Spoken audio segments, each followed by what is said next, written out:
Alright, now we're going to be taking a look at the Steyr C9A1.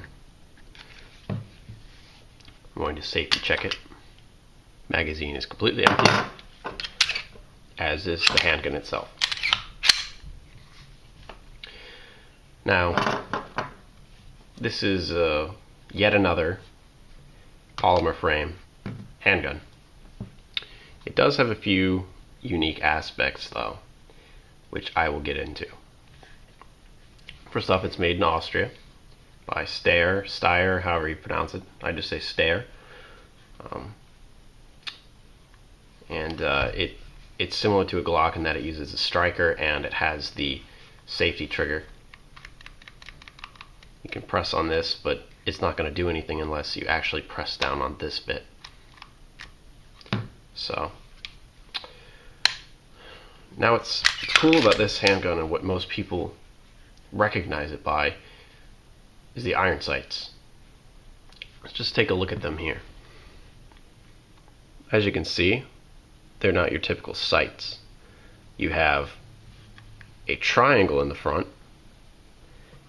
and these two this notch here that matches it.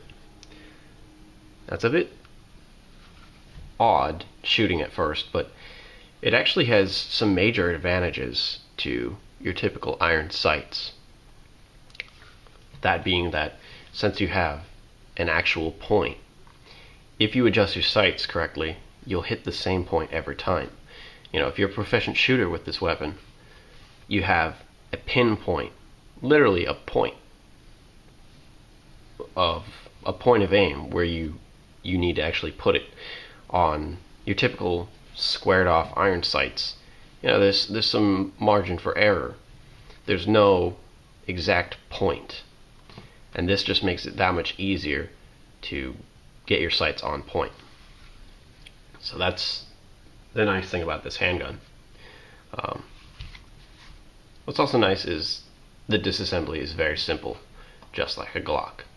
All you do on this is you push down here on this button, and this looks like a gun lock or something, but I don't ever use that.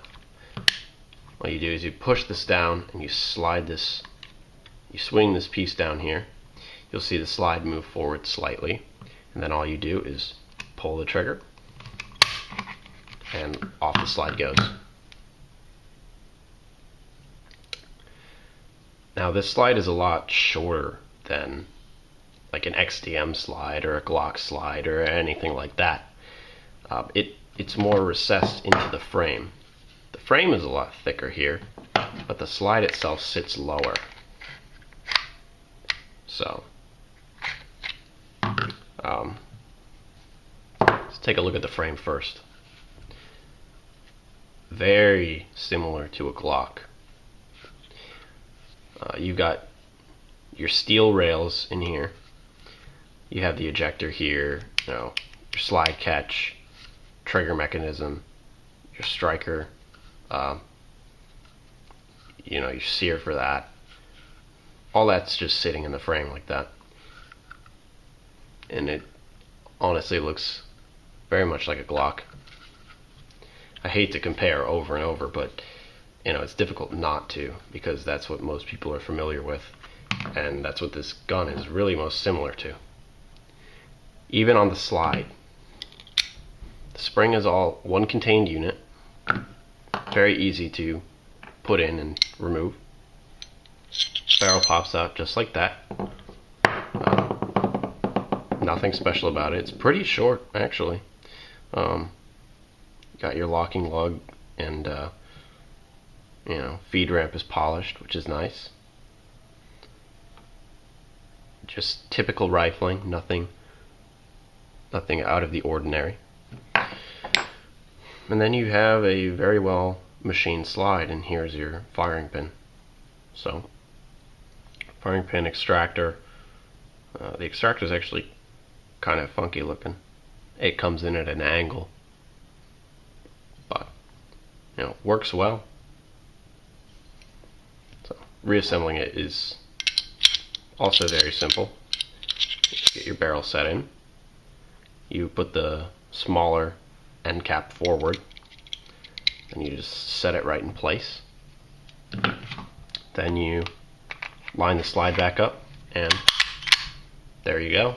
You don't even need to flip this forward, it does so automatically. It's nice because you aren't, taking out any parts, or you don't have to kind of fumble with those two little bars on the Glock. I think it's a bit easier to disassemble than the Glock, but nothing incredibly significant. Now let's talk about the ergonomics. It's a relatively thin pistol. The magazine is steel, not polymer, and holds 15 rounds of 9mm. It locks in very firmly, but the grip for it is actually pretty nice. It's got these notches here for your fingers, and some texture here, some more texture here, and then the ribbing on the back. It is a bit difficult to find a comfortable grip for at first, just because it has this little hump here, and it's not really rounded out on the side. It's not quite as smooth as like an XDM grip, but once you find a grip that works for you, it can be quite comfortable. Now, like a Glock, it does have a pretty steep angle here. It's not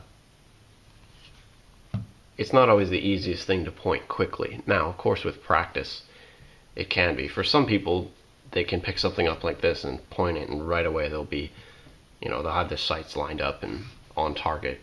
For me personally, that's not the case. It's a bit weird of an angle for me. So just keep that in mind. It's got the grooves for your thumb.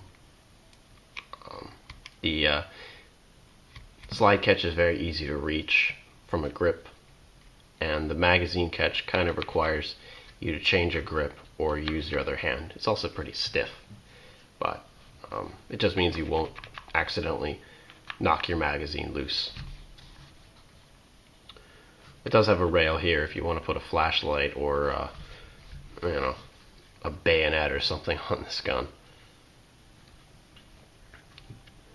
In front of the trigger guard, it's nice that it does have some texture here for that second hand to grip onto, but I still find my fingers slipping off very easily. It doesn't have a lip down here. That's the one thing I wish it had, because my finger still just kind of slips down this polymer. But other than that, accuracy, it's good. Like I said, with the sights, you can really get on point when you have the sights adjusted to your liking. But it's a short barrel, so nothing too special. It's not necessarily a target pistol, but it is very nice, and it's different to shoot. It's fun, it's unique, it's not quite run-of-the-mill, and that's why I really like this handgun. So if you have any questions, please leave a comment. I'll have some more information on the weapon in the description. And that's about all I've got for you guys today. Alright, thanks for watching.